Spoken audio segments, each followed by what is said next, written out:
What's up, you weirdos? Fever here. How's everyone doing today? Staying out of trouble? We have 19 days till, 18 days when this video releases till Beyond Light comes out, and if you're like me, then you probably don't have much to do right now, and possibly beating your head against the table, wishing you weren't so bored. We all know I love Destiny. A lot. But when we have dry spells, I tend to play other games for a bit so I don't burn myself out before the new stuff drops. So in this video, we're going to cover a few games that I always fall back on to help me fight the downtime boredom, and maybe they'll help you too. Some of these games are a little older, but they never stop being fun for me. Also, these are in no specific order.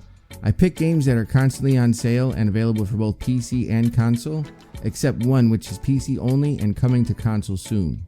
If your game didn't make the list, let me know what it is in the comment section because I'm always looking for new stuff to play. Starting off with Anthem. I'm joking. Please don't leave. No, really. Remnant from the Ashes. This is a third-person survival action shooter with some Dark Souls-like bosses, only not as epic, and set in a post-apocalyptic world overrun by some freaky creatures. It's odd and awesome at the same time. Basically, the world is in chaos from some ancient evil that wants to make a meal out of you. The game can be played solo or with up to 2 other players, and the best part is, the worlds are procedurally generated. You can have a completely different open world every time you play all the way through or when playing with friends. This game can get pretty challenging, especially if you're a sadist and play on hardcore mode, but I highly recommend giving it a shot at least once. Next is the Borderlands franchise. Who saw that one coming? I'm not sure what needs to be said about Borderlands. This is the original first-person looter shooter, and if you like funny awkward jokes, an SMG that moans and slips out of your hands, or maybe a gun with legs that chases enemies, then these are the games for you. It's an over-the-top shooter with a ton of guns and explosions. You can play with 3 other players, and it even has couch co-op if you'd like. I don't want to spoil the storylines for anyone, so I won't get into detail, but basically you're a vault hunter in search of some precious loot, so you can tear more shit up. Oh, and you save the planet along the way, no big deal. These games have just as many side quests as does actual campaign, and the best part is, some of the greatest weapons in the game come from side quests. Borderlands 1 is the grittier, more desolate of the 4, and when it comes to graphics, it definitely feels a little dated, especially now that it's 11 years old. But with the graphics update like 2 years ago and a new legendaries introduced, it got a nice quality of life change. Borderlands 2 is a little more fleshed out than the first one obviously, but you don't really notice all the little changes made until you play 2 for a while and then go back to the first one. The characters are way more customizable and memorable when it comes to skill trees and how each one acts. It's definitely a lot goofier and probably one of my favorite games of all time, but that could also be the nostalgia talking. I also think the Tiny Tina DLC is one of the best expansions ever made. Just saying. The Anthem collection is on sale all the time, which includes the Headhunter pack, the pre-sequel, and all the DLCs for the game. Which brings me to the next game, Borderlands the Pre-Sequel. This one is more of the same stuff, but in space. You have no gravity, and I guarantee you'll miss your jumps because of it. This one is definitely the bastard child of the bunch, and it's not talked about very often, but I still recommend playing it. Borderlands 3 is the mecca of the chaos out of the series. You can't walk 5 feet without running into a room full of enemies, and by far the funniest of them all. The amount of improvements they made over the first 3, which include mantling, destructible environments, alternative firing modes on weapons, and just all-around game mechanics is fantastic. Gearbox went all out with this one, but some of the characters weren't well received like the previous games. The only problem I have with this one is the amount of loot you get. I never thought I'd say this, but you get way too much loot.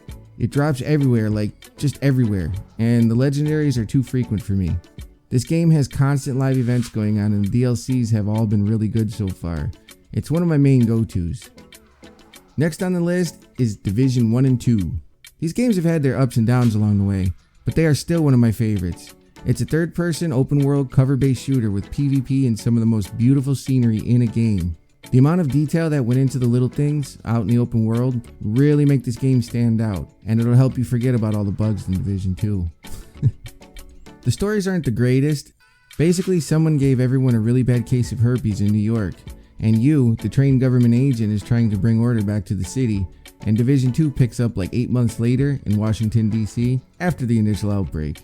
Division 1 is set around Christmas time, and something about that snow just hits different.